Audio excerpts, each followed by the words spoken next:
Hey, what's up guys, aarava here, and welcome back to a brand new video here today on the F1 2019 game. And the first time we have some F1 2019 gameplay snippets to show you. Obviously right now you're seeing Daniel Ricciardo on board here at the Bahrain GP, but we've got some small snippets also from some off-board shots and on-board shots of the F2 cars as well, of Lando Norris and George Russell. And more importantly, on top of the gameplay, there's not a lot of gameplay to show, to be fair, so that's why I say snippets. There'll be more hard-hitting news that's coming out of this preview event they had at Germany for F1 2019. More specifically, like you can see by the title, career mode and the integration of F2, which is some really bloody exciting bits of how they're going to integrate F2 into the career mode and how the career mode's actually going to play out in the first instance. So news coming out of the preview event after people got to try the F2 cars finally, actually, for a little bit around Bahrain and Baku, I believe. Like a new game, essentially, Lee Mather is saying, added on to F1 as it is. Obviously, F2, completely new model, all the new physics, all the stuff you'd expect with F2 in terms of you come out of the pits, cold tires with no tire blankets in the race, mandatory one pit stop and whatnot and all that good jazz. The main race, the feature race and the sprint race all going to be in there. So it's a fully licensed F2 remake, obviously, as it were. So it's almost like they made an F2 game, they bundled it into the F1 game, but they've also integrated, like we heard earlier on the week, into career mode. And the integration is exactly how I was hoping it was going to be and what I wanted it to kind of be. So these are the details. So once you start career mode, you launch career mode, F2 will basically be like a platform that launches you into that career mode game. I'm suspecting there will be a way you can just straight away opt into F1 if you don't want to faff around with F2, but this is the kind of way you're going to get a real authentic experience and a journey progression of an F1 career, basically, of a driver career from F2 to F1. So when you start off the career mode now in F1 2019, we've been told you have to choose an F1 driver academy, so i.e. the Mercedes driver academy, the Ferrari one, the McLaren one, the Red Bull program. Obviously, we know that all these top teams have these huge programs with quite a lot of drivers, obviously usually involved in different categories, be it F2, F3, and all these other feeder series. But in the game, you choose an F1 driver academy, and that determines, I guess, maybe what team you put into, maybe for F2. That wasn't completely clear, but you choose an F1 driver academy. So an F1 team you're going to be associated with, and so when you move up into F1, you won't be placed necessarily straight into that team, but you'll be placed into a team affiliated with that. So if you chose Mercedes, maybe you're going to be put into the Racing Point team, because obviously, they buy Mercedes engines, or you might be put into the Williams team, a la kind of George Russell. Obviously, Russell went out and got his own deal with Williams in real life, but you get what I mean, Mercedes-powered cars. Same thing with McLaren, maybe you just get put in straight to the McLaren, actually, but you might also find yourself in a different team that maybe McLaren, I don't know, is somewhat associated with. And obviously, Red Bull, the straight away you'd be put into Toro Rosso and then build your way up to Red Bull. I don't know any details of, it wasn't remarked that if you do a good enough job, you could jump straight into the top team, so that would be quite a leap and bound from F2 to Red Bull or to Ferrari per se, so I'm kind of hoping not. I'm hoping that you're forced to go into one of the lower affiliated F1 teams and then build your way up, but it kind of would make sense that, maybe for, players that don't play the F1 game too much and they're not very good, maybe they want to step straight into a top team, but they still want to experience F2, maybe there's an option where you can just jump straight into the top team, or maybe it's like a team choice where you get given, do you want to move to Merck, Racing Point, or Williams? Choose which one.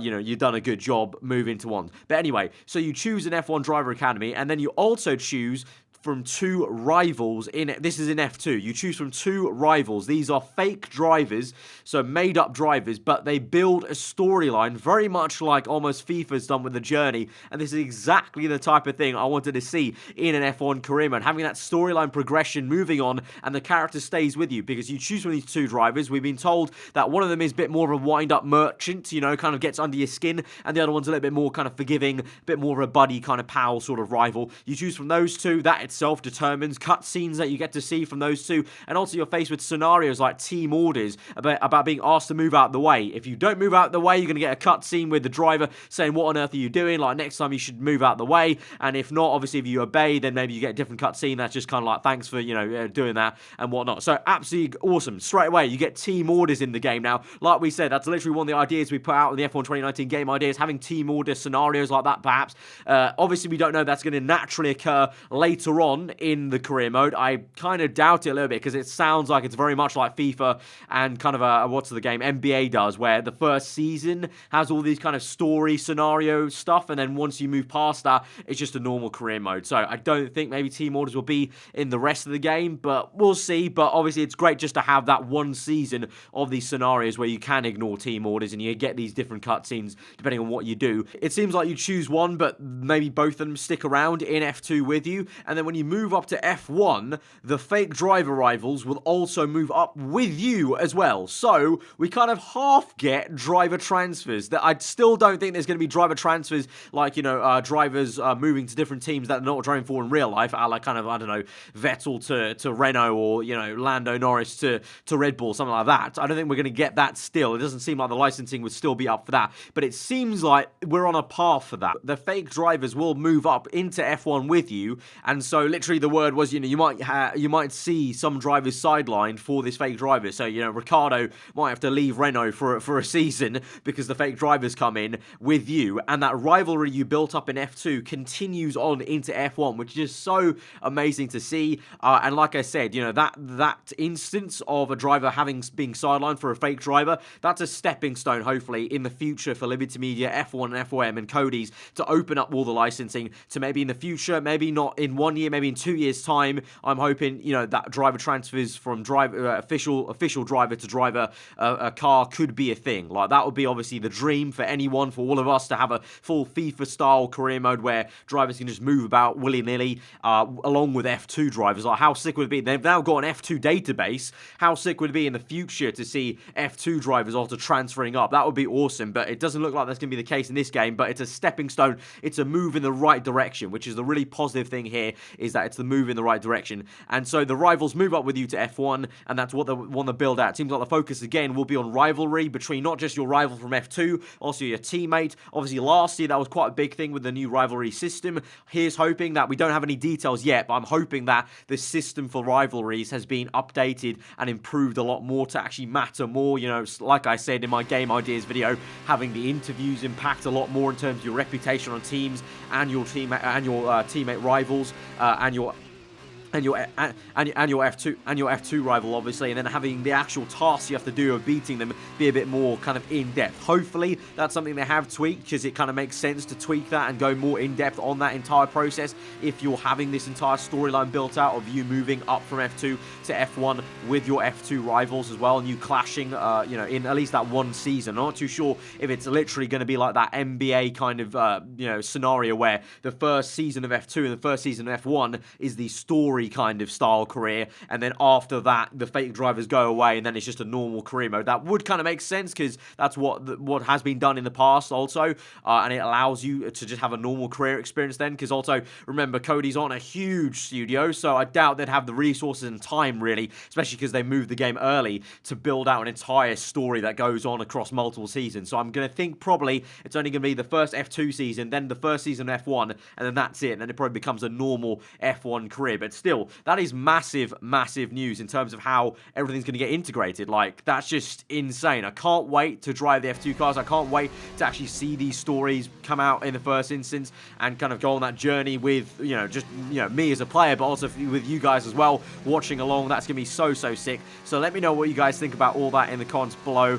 But like I said, I think the key kind of vibe here is it's a great step in the right direction, and it's a great stepping stone for also future games. So not only can we enjoy this right now in the moment with F1 2019 coming out late June, it's also going to be a case of I can, you know, at least I can kind of look into this, and hopefully you guys can see where the picture's going as well. We can all look forward to as well, knowing that this is the direction they're going with in career mode, and hopefully in the next game, 2020, 2021, they're going to build upon it, and you can get even more stuff to the point where we get that dream F1 career mode game scenario where driver transfers, F2 to F1, maybe even F3 comes in later on. That would be insane, and hopefully that's the hope that down the line, you know, really, I know I'm reading into it a lot. I'm reading into it a lot, and you kind of see why I am, because it seems like it's the path they're going to go on eventually. But this is a great first step, and I can't wait to actually see proper screenshots and gameplay of how these menus and integration systems going to work. Hopefully it looks all slick. We've heard more about the menu style in terms of the tiled menu that I showed you in the video earlier on the week about the kind of the new system they've got for the UI. We've also heard that basically depending on what you play the most, that tile will end up being prominent on your game menu. So if you play career mode non-stop, career mode will be the first thing on your screen. If you play multiplayer a lot, multiplayer will be the first thing, the first tile on your screen. And there's also F1 Esports as a separate entity menu option, basically landing page in the game, and there'll also be incentives for you to play that as well. We also heard some details from the multiplayer side of things of now league racing. There's actually going to be a whole league ecosystem where you can create a league in the game and sign-ups happen in the game. So I know like AOR does, like on a website you sign up and stuff like that, but necessarily now they could actually move that and transition that into the actual official game and just have sign-ups be in the game, the car selection in the game basically, and everything set up like that as a good ecosystem to kind of drive that entire environment. Just hopping back to the actual gameplay itself, you gotta say,